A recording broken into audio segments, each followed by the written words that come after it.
How to fix NVIDIA FPS drop and performance issues. So hey everyone, welcome back to the channel. So in this video I'm going to show you how you can fix NVIDIA FPS drop and performance issues.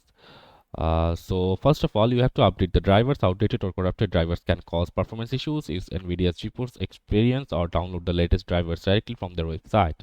And after that, you can disable NVIDIA overlay. The NVIDIA overlays can sometimes cause FPS drops. Disable it through the GeForce Experience settings or by pressing Alternative plus Z and navigating to settings, and ensure your Windows is up to date.